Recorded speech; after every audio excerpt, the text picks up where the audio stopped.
3, 1, 2, 3, 1, 2, 3. Turn your spine. 1, 2, 3, 1, 2, 3, 1, 2, and stop. Okay, to the side. 1, 2, 3. 1, 2, 3. 1, 2, 3. 1, 2, 3. 1, 2, 3. 1, 2, 3. 1, 2, 3. 1, 2, 3. 1, 2, and stop. Okay, center. So this exercise should be done about shoulder width, your feet. So maybe you recall this, when your feet are 90 degrees and you pivot on the ball of your foot, that's going to establish your shoulder width stance. So it's approximate. I mean, if you have really big feet, then it's going to be bigger. But in general, it's about right. Okay, ready? Hands up. Because muscle memory is what we're working with. So if you have a wide stance, then that's going to affect your muscle memory as a position. And down. Okay, inhale through the nose. Exhale through the nose. Tongue touching the roof of your mouth. To your right. To your left. Center. Inhale. Exhale. Hands up. Reach down. 1, 2, 3. To your right. To your left. Center. Inhale. Exhale. Hands in your waist. Circular movements. 1, 2, 3, 4, 5, 6, 7, 8, 9, 10, 1, 2. Reverse. 1, 2, 3, 4, 5, 6, 7, 8, 9, 10, 1, 2. Center cross. Knees. Circular movements. 1, 2, 3, 4, 5, 6, 7, 8, 9, 10, 1, 2. Reverse. 1, 2, 3, 4, 5, 6, 7, 8, 9, 10, 1, 2. Center. Hands on your waist. Okay, turning neck. 1, 2, 3, 4, 5, 6, 7, 8, 9, 10. 1, 2. Back and forth. 1, 2, 3, 4, 5, 6, 7, 8, 9, 10. 1, 2. Center, tilt to the side. 1, 2, 3, 4, 5, 6, 7, 8, 9, 10, 1, 2, center, down, circular movements. 1, 2, 3. Reverse. 1, 2, and 3. Center, hands up. Inhale. Exhale. Inhale. Exhale. Inhale. And exhale. Okay, spread your feet. Turning 1, 2, 3, 4, 5, 6, 7, 8, 9, 10. 1, 2, 3, 4, 5, 6, 7, 8, 9, 10. 1, 2, 3, and stop. Okay, we'll stretch it out.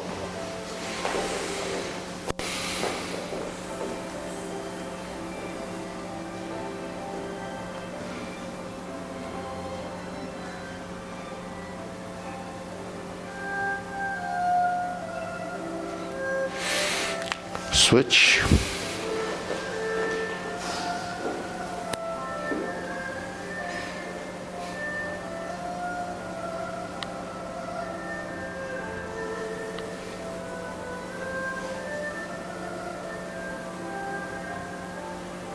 Switch.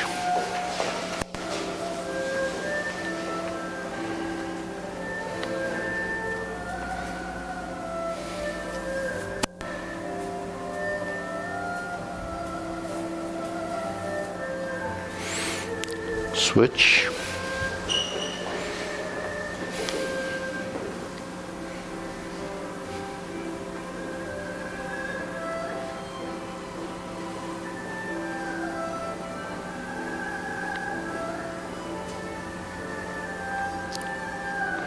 Switch. Straighten the front knee.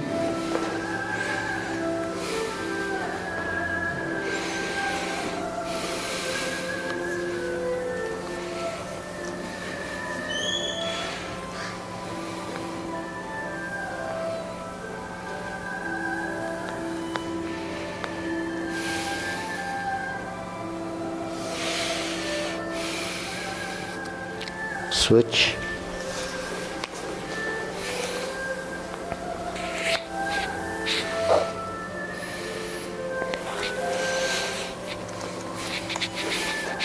Okay.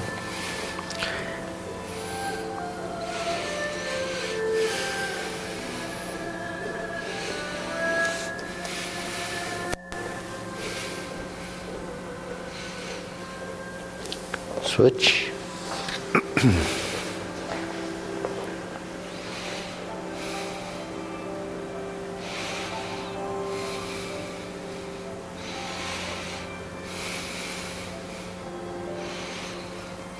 Switch.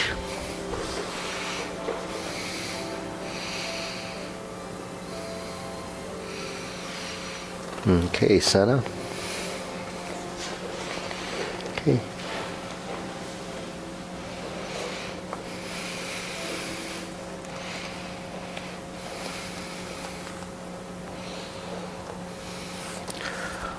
Just take your time, don't overdo it.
bring your feet together, close as you can, just kind of gradually, yeah. The closer you get, the easier it would be if you try to stay in the horse stance and squat down. So that way you open up your hips, find a position.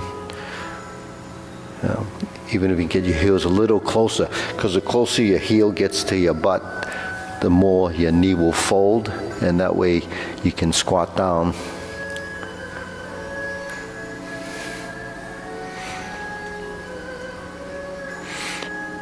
So a lot of the stretching is really positioning, because if you get your joints in the right position, then they're going to fold and turn and work a little better.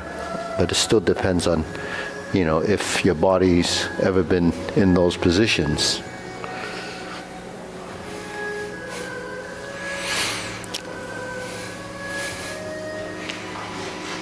Yeah, good. Just relax.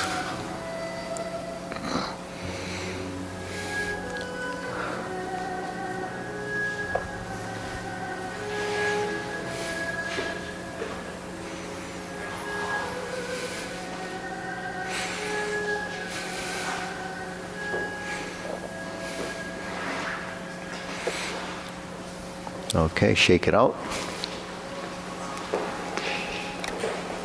Hands up. Pull in. Inhale.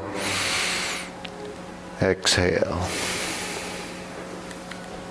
Inhale.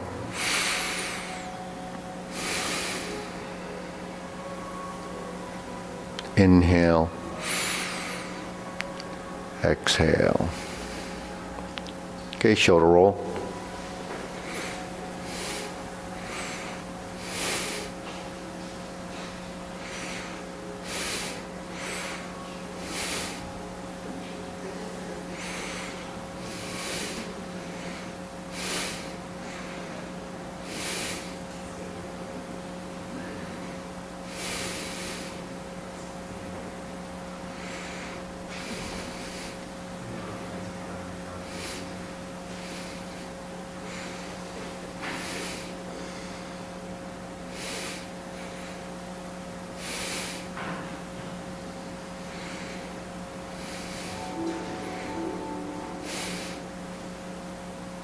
And Sana, reverse.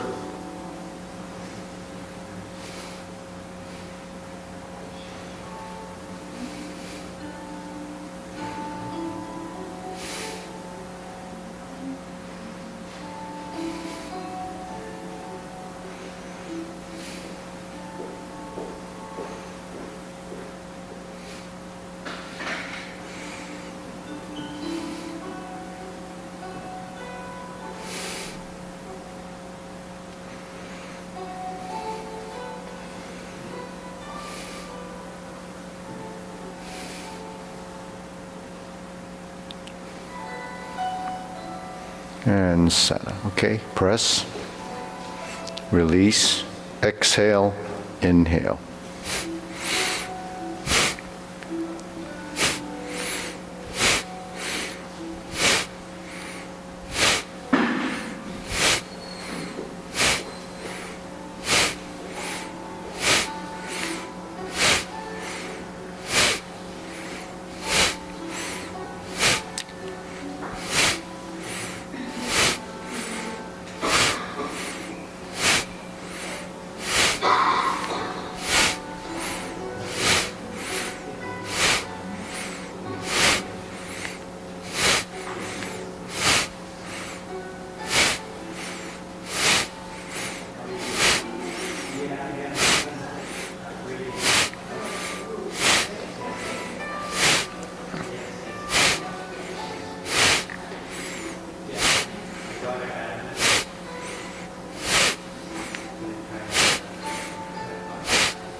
And stop. Hands up.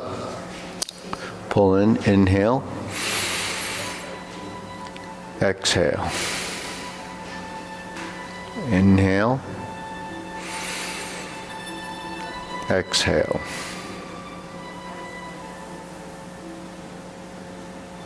Inhale.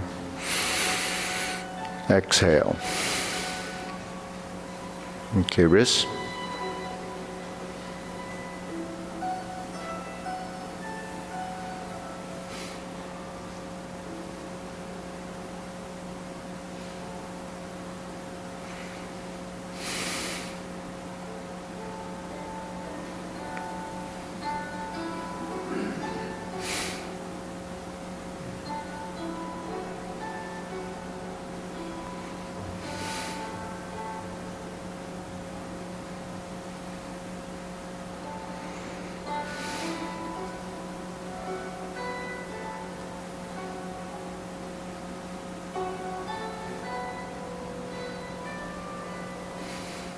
Elbows and knees. So you fold the elbow and you expand. So when you do these exercises, you're just mimicking the movement, but if you don't understand, the timing and positioning of the hands and legs, you'd have to really watch or analyze the movement.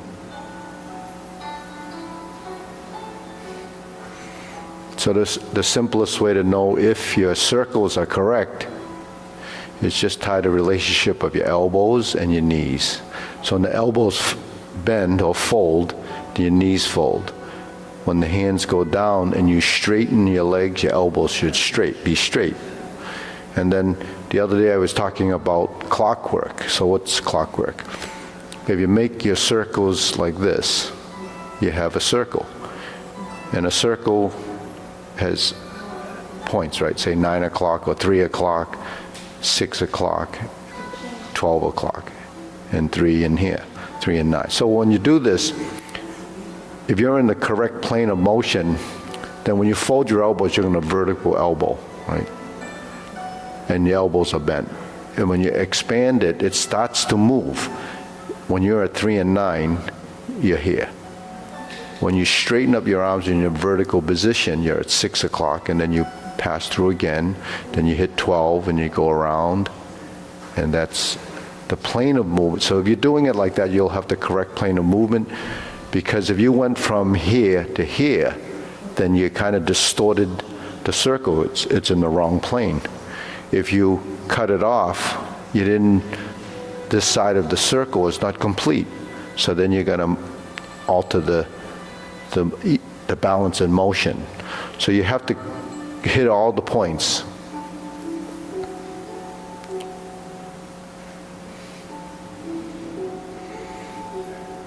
And then you start to integrate the body so the timing becomes that. There's no excessive movement, it's just very simple. When you do these movements, the more fundamental, more basic it is, the better. Because if you add stuff to the movement, you're just going to compromise the motion. So the same happens here. Now when we're here and we do the bigger circle, the arms are moving in the same direction, and then you go to 12 o'clock and you go up 1, 2, 3. 1, 2, 3. 1, 2, 3. So that's really direction of movement.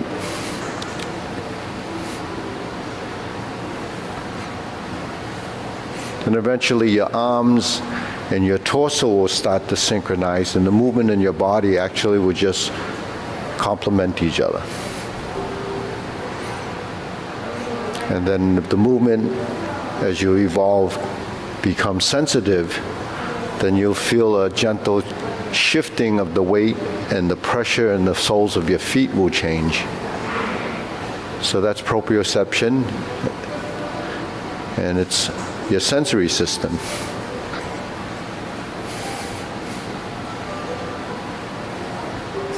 And the speed and direction is regulated regulated by your proprioception. Then you tie your breath and your movement. When you rise, it goes up. Inhale, exhale on the way down.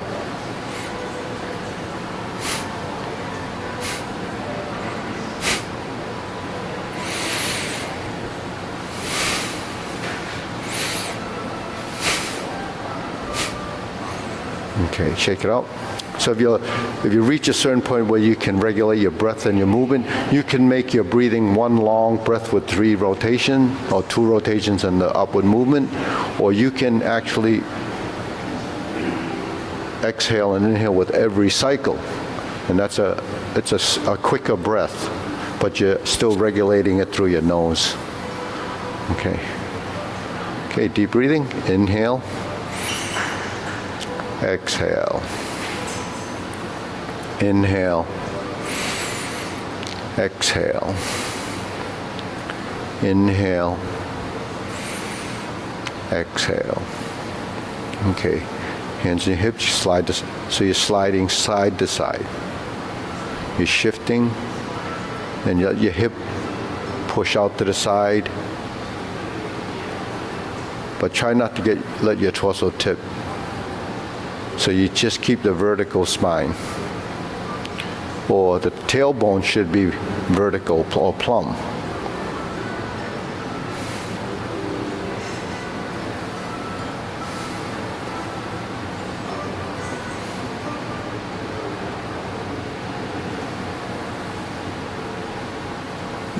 Then we go up.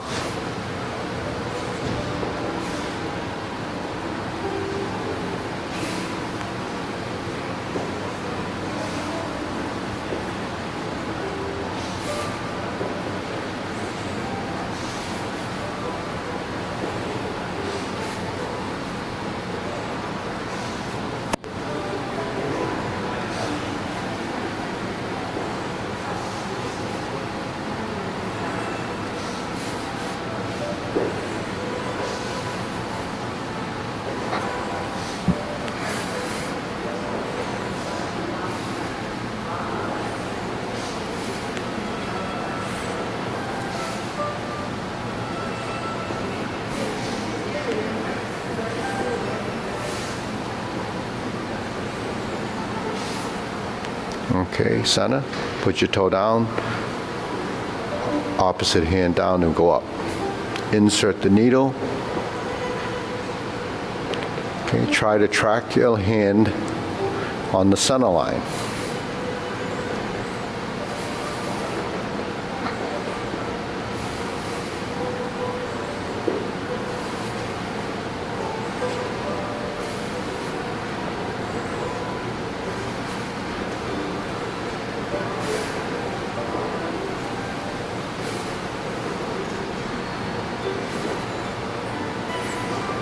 Okay, so just regulate the size of the movement. So this is not up here. It's actually between here and here.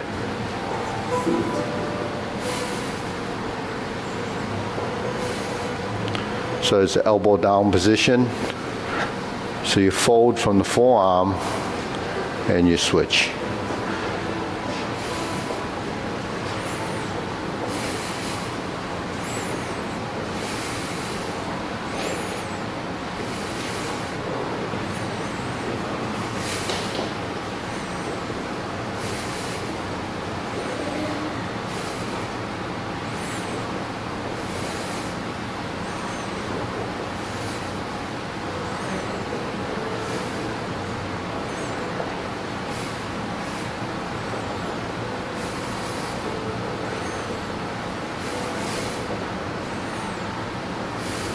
And center. Shake it out. Okay, hands here. So if you just step, it's like this.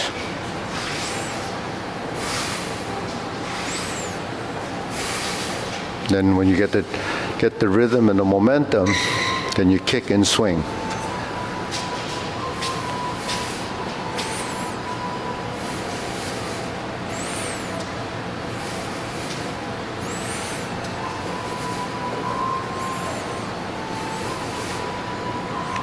Hey, Jeff.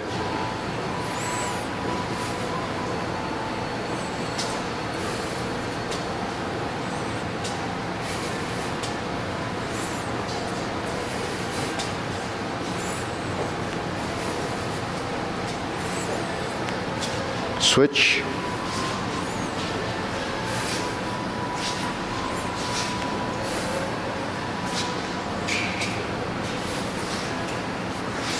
Yeah. So we start like this. Yeah. If you can't swing it, just do the step, just like walking.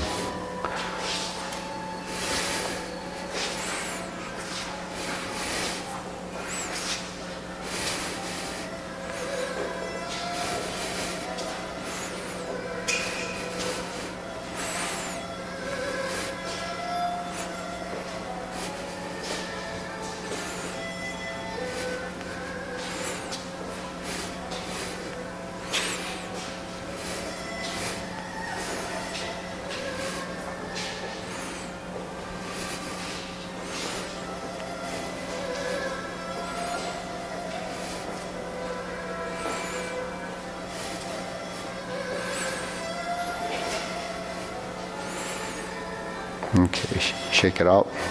Deep breathing.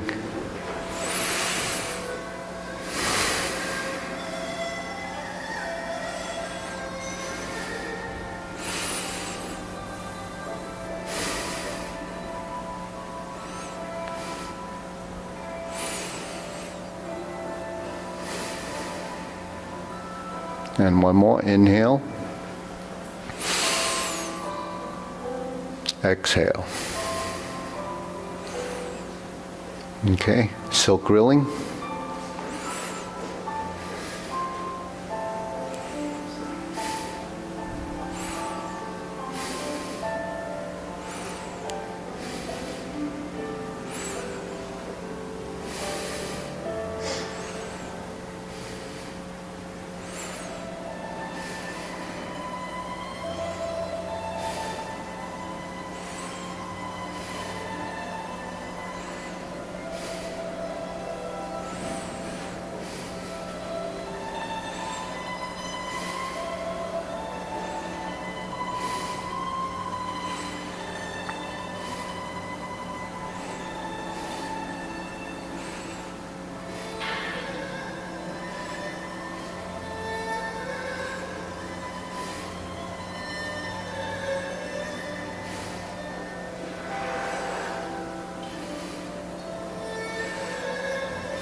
Switch, forward and back.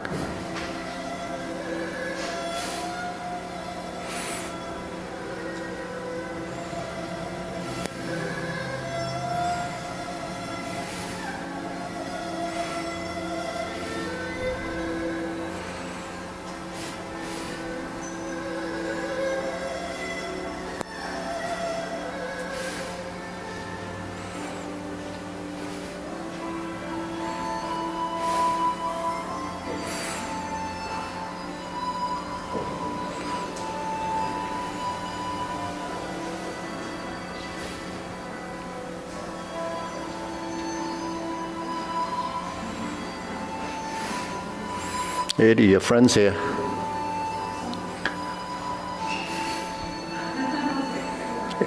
Ed, your friend's here. He's sitting there, behind you. Oh, yeah.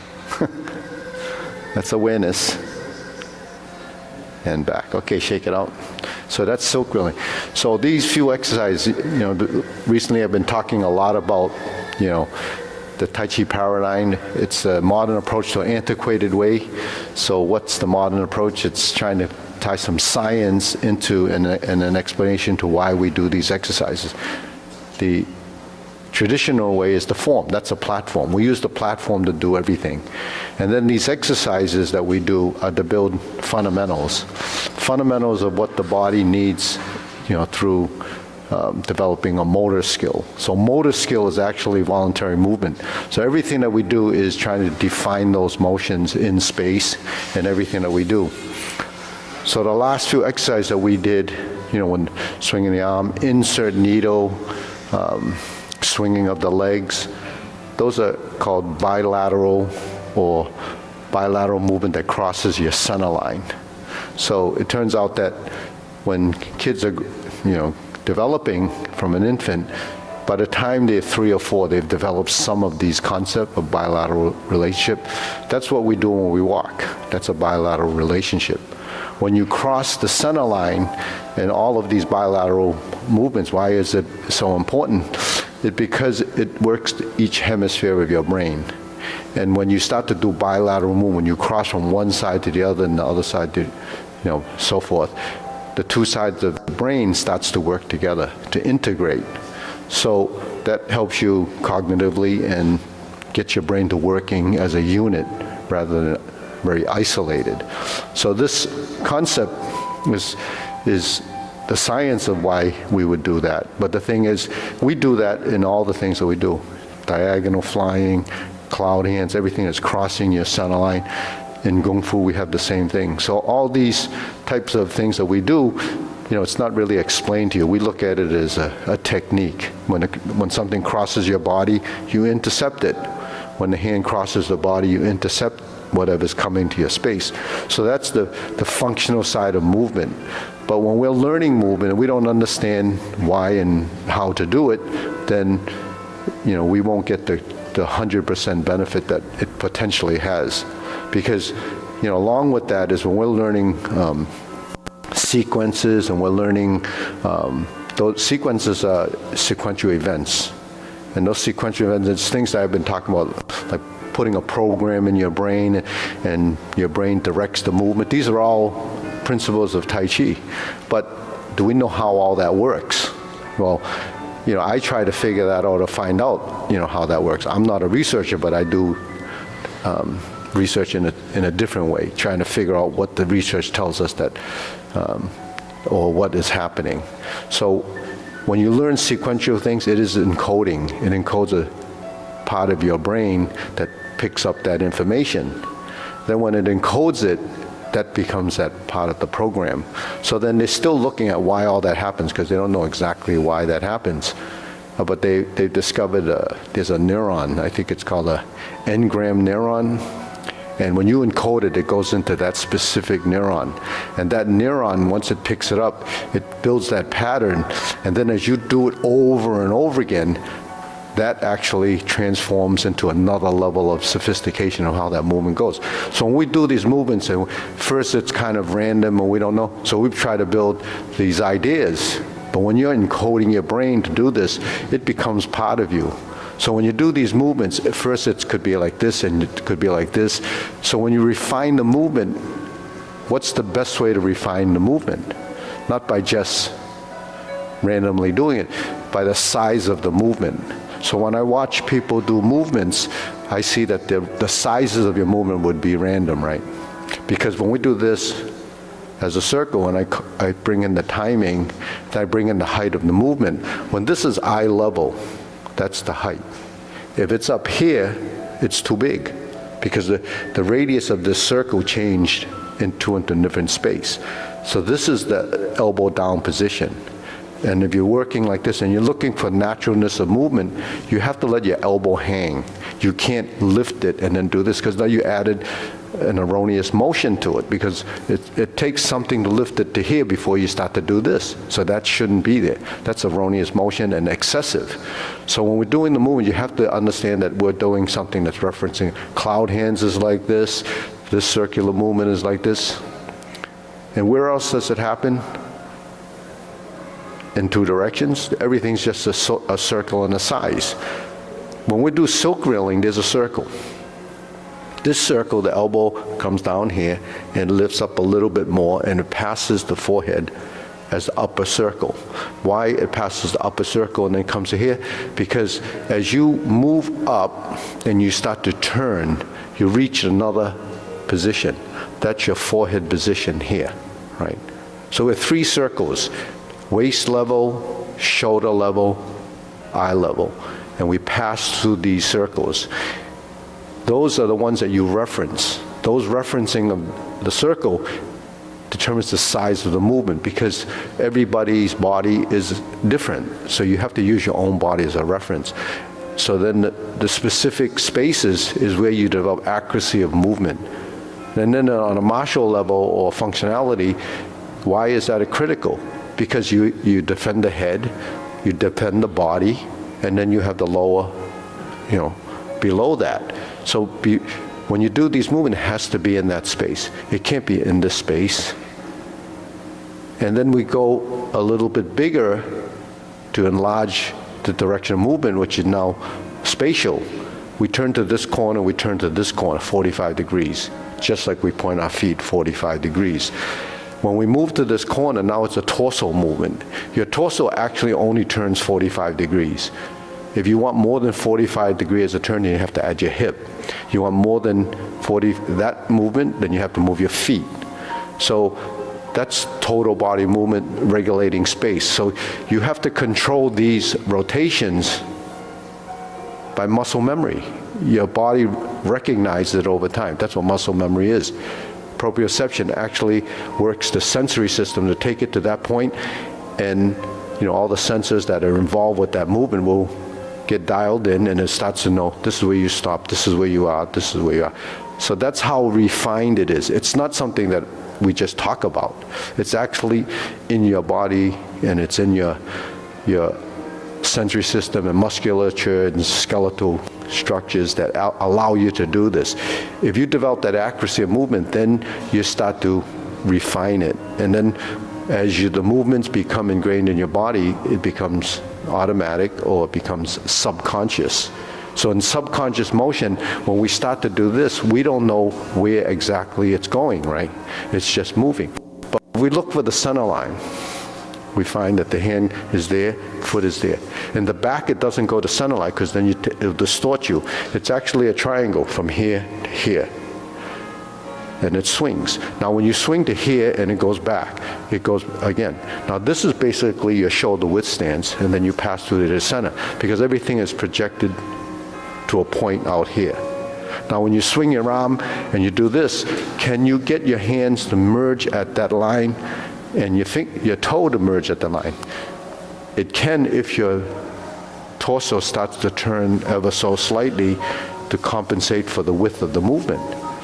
So this is another part of space and proprioception awareness. So when we start to do this, that's an additional motor skill because you're adding this, which we did here. We're adding this, right, from swinging the arms, or this is the square movement. Then the triangulation of that motion becomes this. So we look at movement, in this way, this perspective, because everything is perceived. Then we start to realize how our movement should be. And to prevent age-related degenerations, that's part of the cognitive side. Your brain, plasticity, everything that's happening up here will actually continue to work. But this is food for thought, and you have to house that information so that your body can evolve to a certain stage, and when it evolves, then it starts to understand. So what is that? That's body intelligence. As you build that body intelligence, it will prevent age-related degeneration. So that's sort of it in a nutshell how it works. So it's real. It does happen. So then we cross our hand like this. Okay. When we open, this is straight. This is a half circle. So if you were thinking what's bilateral relationship, we can do this pretty easily. But we can't do this and round this. So this is doing something different from what happens here. So they have two different movements. So that's why the brain has to figure that out. So when we go to here and then we turn our body, now that's the position you want in the corner. The hands are like this. Now we turn back, it's here, and then it's here. Okay. But then when we turn back, we bring the hands together.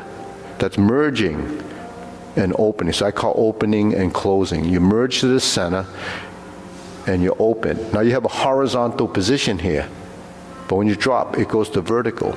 So between vertical and horizontal is the exchange in the rotation of the shoulder. Right? So when you drop, you find your center. Here's your center line, the midline, and you open and you close. But that's not enough. You have to rise and you have to sink. You have to rise and you sink. You rise and you sink. Okay, now you switch the other side. Same thing, this is your end position, this is your starting position. This is your end position, your starting position. Okay, now this is the transition. You turn and open, and you sink and cross. Then you lift and drop. Now you look at your body in the mirror. Is your spine tilted? If it's tilted, then you have tension on the wrong side of your spine. Then you have to reset it. So when you do this over and over again, it's to let your body discover what's correct and how it feels. Then eventually you tie your breath to your movement.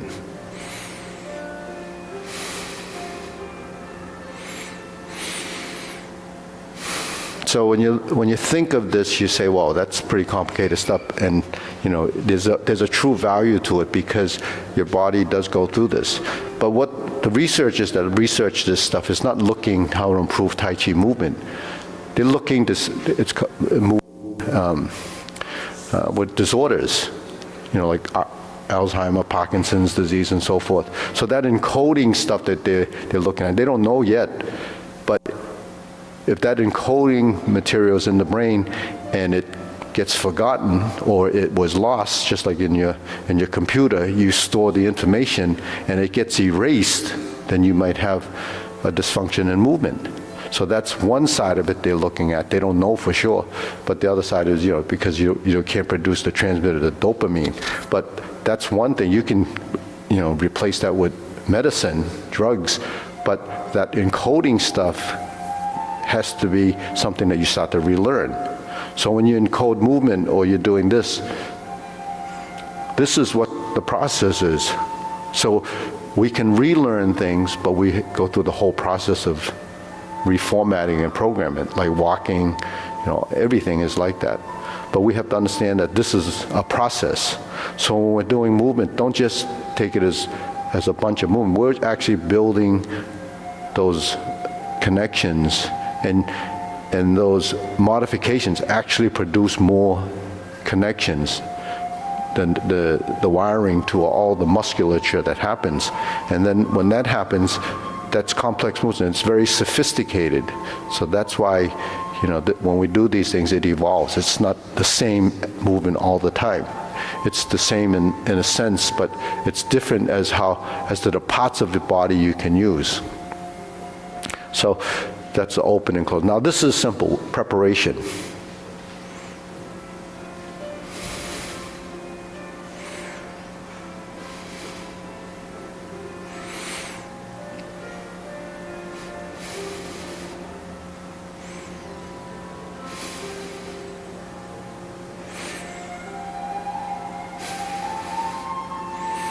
But you still have to look for the vertical spine.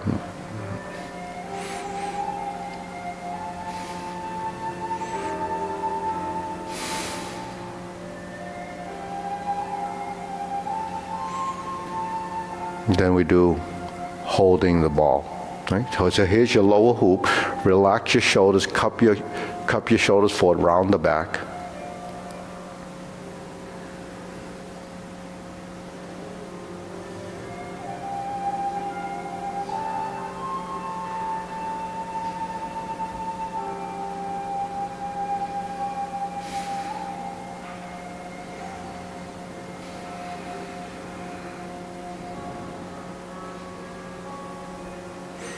Shoulder height.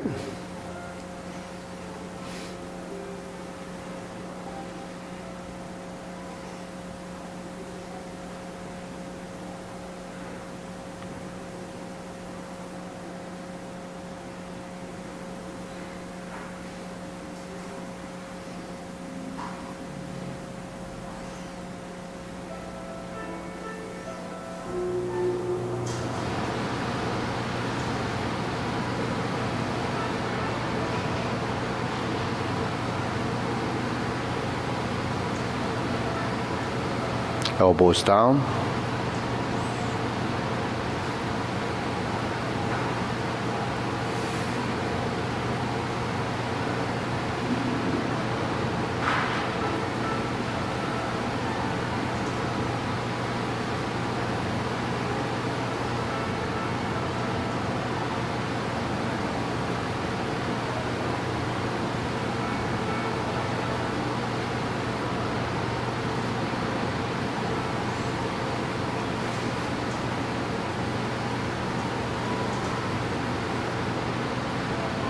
straighten up.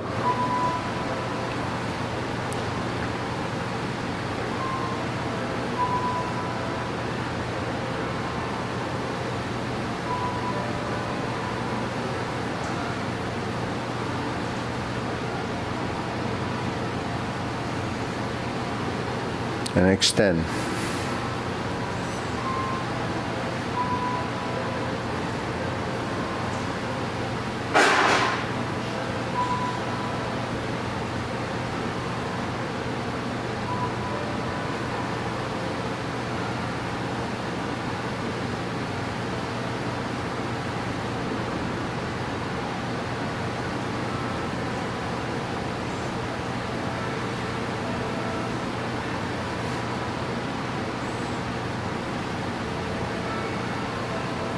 Okay, deep breathing. Inhale. Exhale.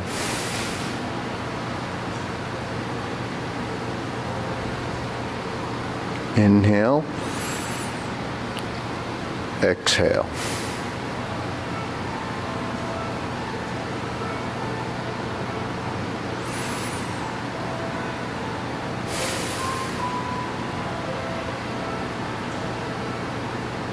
Okay. Diagonal flying.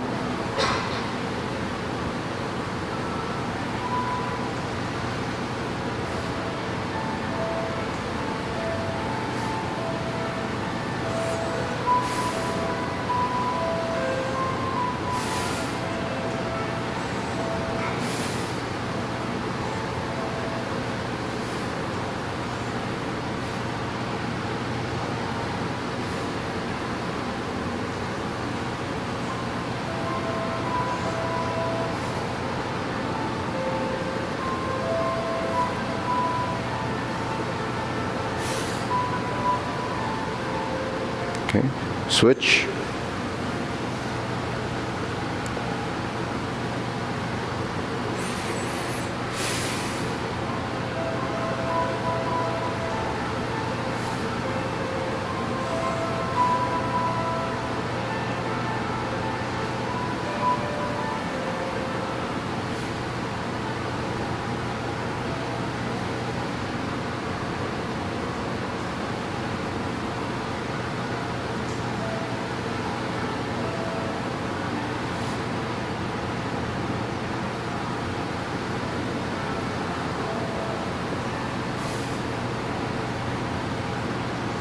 Okay, palms down, cloud hands.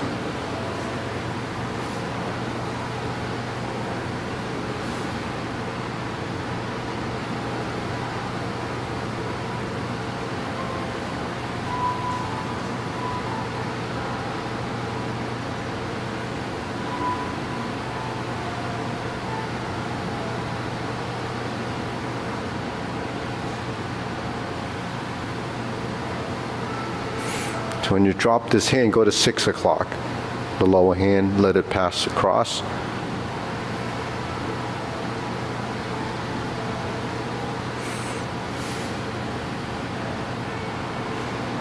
So what is cloud hands doing? It's really offset timing between the two circles that are like this. When this is down, so it's a different timing, but it's the same circle. Then you build in what we call passive active movement. So passive movement becomes a function of another motion. What's the motion? Turning of your spine or pivoting of your feet. Now when you bring in this, what's the timing in this movement? You know, on a more complex level, you would involve the lower half of your body and you would tie in your feet.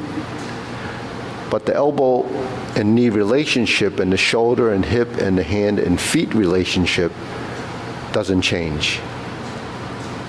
That's the harmony and movement. So if I pivot my foot in cloud hands and I reach this corner, I'm in the vertical elbow, but to go from here to here, it sinks in vertical position. So it sinks because we shift the weight, and then when we switch the hands, you have exchange in the feet. That means the heel starts to go down as the heel of the palm goes down. then you pivot on the heel, and then it transitions across, and when this heel goes down, you sink on this side, and then you go out and you sink on this side as you release the knee. You open and you turn, and the same thing happens. Toe, heel, and you pass through 45 degrees, and then it squares and levels. So this is the mechanism, the mechanics, but can you get this to happen while you're thinking about it? You can't think about it because on a conscious level, you can only think of one thing at a time. So in order for this to be timed with something that has to be going to vertical and then rotate the vertical in line, you have to think of those ideas. But there's so many things that happen you can't do. So the only way to do it is sort of build that motion until it's subconscious. And then when it goes through the motion, it just happens. So that's a process. It doesn't happen immediately. If you're here, it sinks. So you see, everything is moving. But I can't get from here to here without passing through here. So that's your cross hand position, which is the bilateral motion that crosses your center line. So we go like this, and we pass through here. Now here's the other quadrant. Because a circle is really made up of 3 o'clock, 9 o'clock, 12 o'clock, 6 o'clock, and you have 10 and 2, and 4 and 8. So all of those, that's clockwork. When you say we're moving like a watch or a clock, that's actually what's happening, right? And in the system, we don't look at our circle on the horizontal plane as a clock. You look at it as a compass, because it becomes directional. You have east, west, south, and north, and all the corners. Because if you use right or left, or you would get confused. But when you're moving from here and you move to this corner and you move, this is what's actually happening. This is programmed into your system. So the refinement of those movements become important. And if you talk about functionality, if you step to the side and you turn back in to a technique, that's accuracy of movement. If you want to apply your technique and you want accuracy of movement, that has to happen.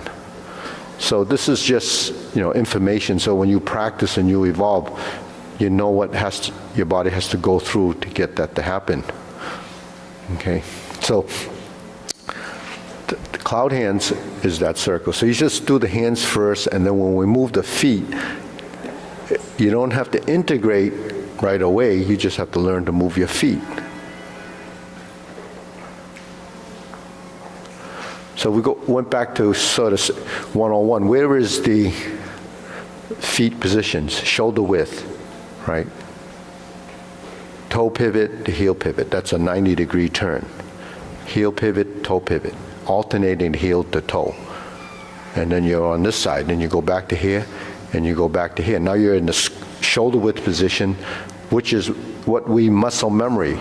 So muscle memory is not because, our feet are there and it's shoulder width. It's actually through to the hips, because if the hips are here or here or here, there's a misalignment of this joint in the frontal direction, because your toes have to face forward and your feet have to be square. That's muscle memory in the joint angle position of your hip. So these are things that is measured. It's not just because we pivot the foot, because the foot doesn't pivot. The hip pivots, it turns. It opens and it closes. Opens, that closes, or you can close this way. But why don't we make this turn this way? Because when we do it this way, our feet are too close. If we do this, then you have the correct stance. So that's, that's part of our transitions that become automatic. We're in stork flaps wings, we turn like this. Right? If we're turning from fan through the back, this is actually turning like this. Then we go to this position, and then we step out. When we're going to go forward from this position, and we're here, we have to turn here. We shift the weight, goes through here, and then you find the other half. And you go here, here's your midline, you cross your center, and then you're here. So you see, that's how you actually develop your, sort of your mobility So if you're doing Tai Chi for balance and mobility, you have to start from the ground up. If you're doing this for footwork in your form, you have to start from the ground up. You know, we do everything up here, but you have to take it below the waist because your base is there, and that's where your foundation of movement. The strength and power comes from the legs. Right? Okay, what other exercise is there? Carry tiger to the mountain. Right? Carry tiger to the mountain. So reference what? Forehead. Stork flap swings. Cross hand position. Lower hold. Right?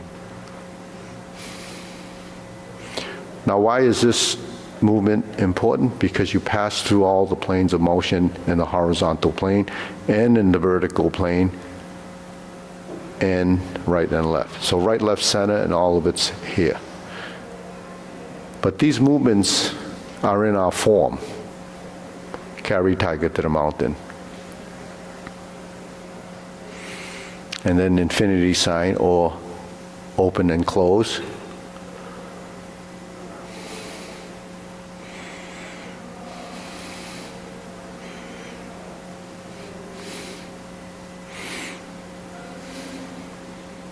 So these movements have relevance to many other systems that we do, but the thing is, the size and the relevance really depends on the size of your form structure. So some forms are large frame, some forms are small frame, some forms are medium frame. Depends on how you're practicing it. Small and medium frame are the most effective for self-defense and application.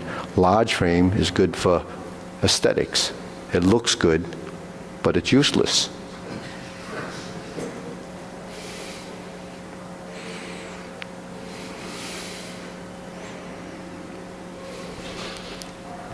Form the fist and punch.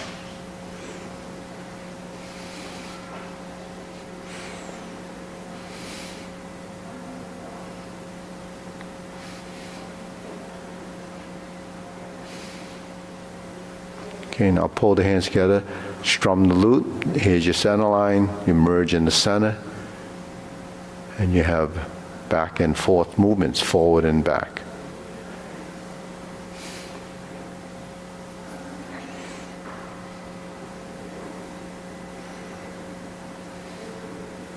And then we turn to draw the bow.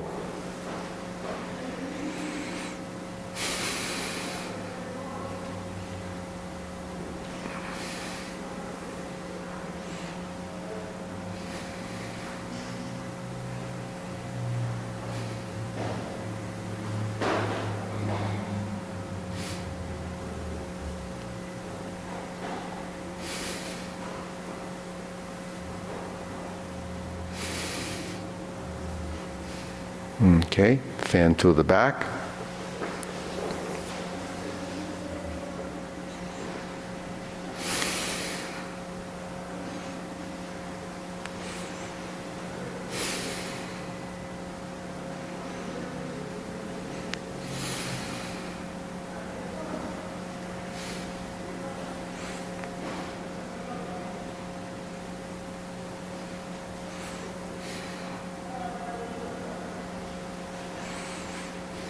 Okay, raise the hand.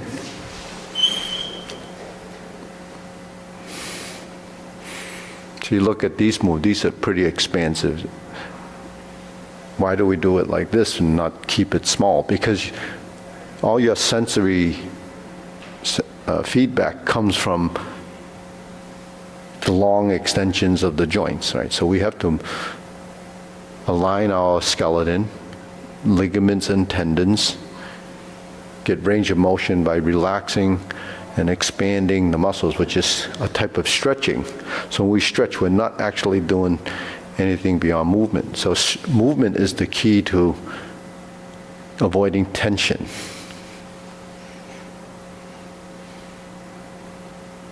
And then down. Okay, deep breathing.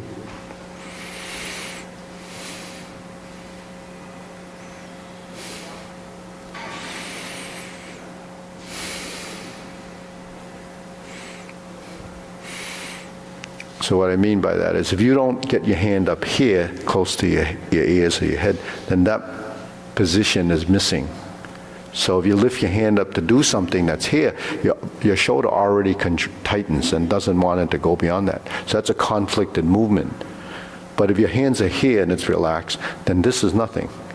Your shoulders are relaxed and you can sink into it. So if you're here and you drop your elbows and stork flap swings, then your shoulders have to relax. Same as when we do this. We're always passing through from the upside to the downside. As a gravity motion, so you release. So the whole premise of relaxing is to release. What do we release? Tension in the joints. Okay, ready? We'll do the short form.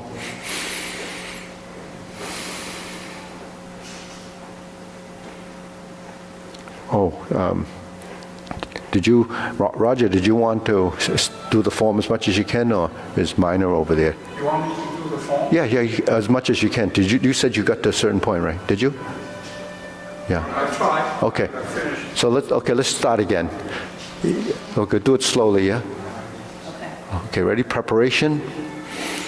Left side first. We step up, press forward, sit back, kick the heel out to turn the corner. Now we're facing the side mirror, street side. Grasp the sparrow's tail. We're going to turn back to the front, so we steer our body toward the front by pivoting on the heel of that foot. We open the stance, single whip. Now we're here, palm side in, hook side across, and level. Shift your weight. Here's your slant diagonally. Shift your weight. Step up. Doesn't have to be big, the stance. Just take a little bit of a step so you get into a position. Raise your hand. Bend your waist. Stork flap swings. Turn. Brush knee 4 times. Follow the person in front of you.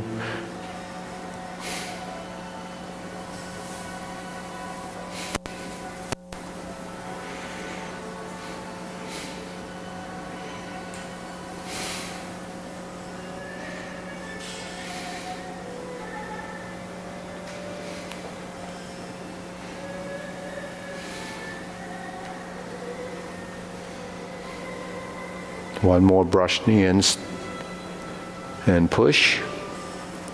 Sit back to vertical, strum the lute. Turn to your right, turn back to center, palm up, forward, and close the door. Form the fists and punch. Divert, block, and punch. Cross the arms, leopard and tiger springs to mountain. Back to neutral position, turn, fist under elbow. Go forward, reversing, repulse the monkey, left side push. Go forward, reverse, straighten the back foot. Repulse the monkey. Forward, straighten the back foot. Repulse the monkey. Neutral position, hold the ball, twist out, diagonal flying. Sit back, insert the needle, and fan to the back. And I think that's where, that you got up to about there, Roger, right? Stroke down, parry and punch. Form the fists, step up and punch.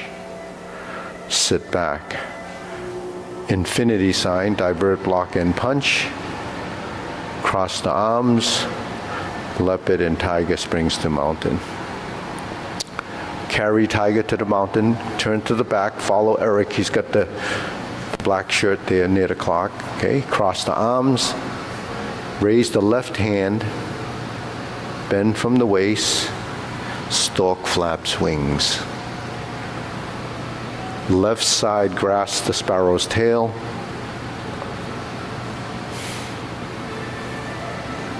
Hook your wrists, single whip. Hold the ball, flip the hands over, diagonal flying. Sit back, stroke down, part the horse's mane, step up, stroke down, part the horse's mane. Now we're going to cross over, forward, back to center, turn, and forward. Cross over,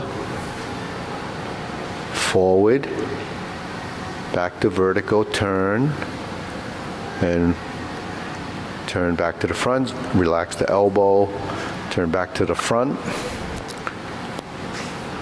and cloud hands. Just let go of the arm. Try to balance the motion by a little bit of effort up, no effort down, just direct the motion. Hook your wrists, hold the ball, flip it over, diagonal flying, out to the side, and back.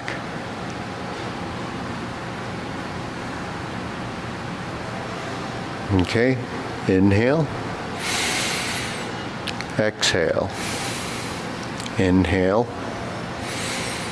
exhale, inhale. Oh, so, okay. So, Eric, you want to come up? Eric's visiting from Montreal. Might as well put him to work. He can. No, he's going to take you. He's going to take you through the long form, and I'm going to work in the back corner with Raja. Okay. Actually, Raja's improved like 500%. No.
I'm back.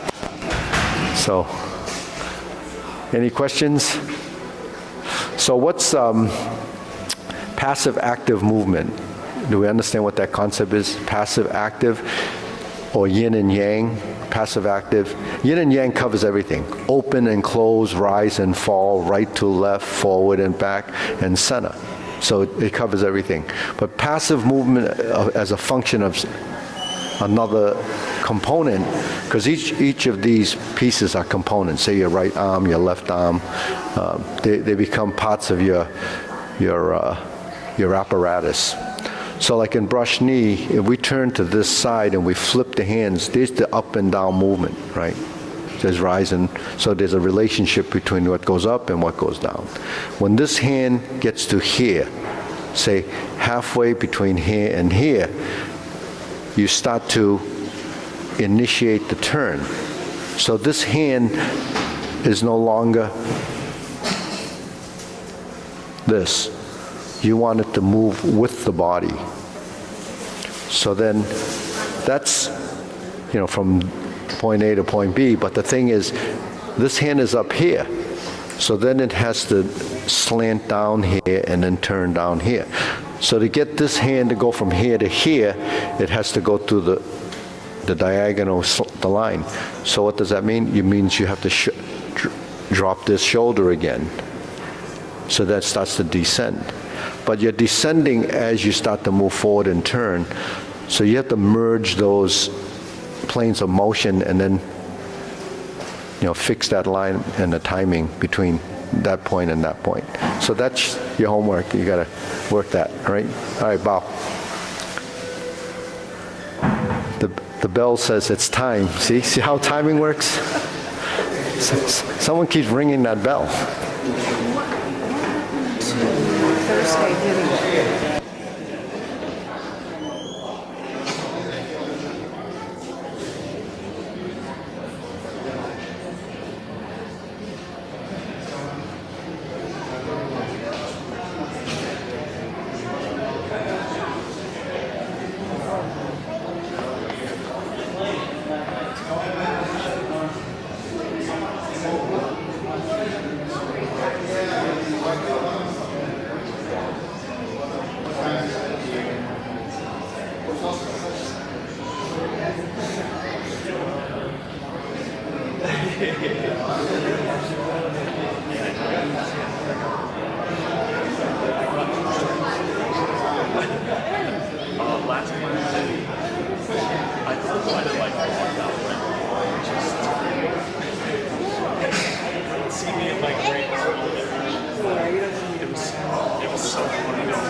It was at the very, very end, though, and then I can't remember either way.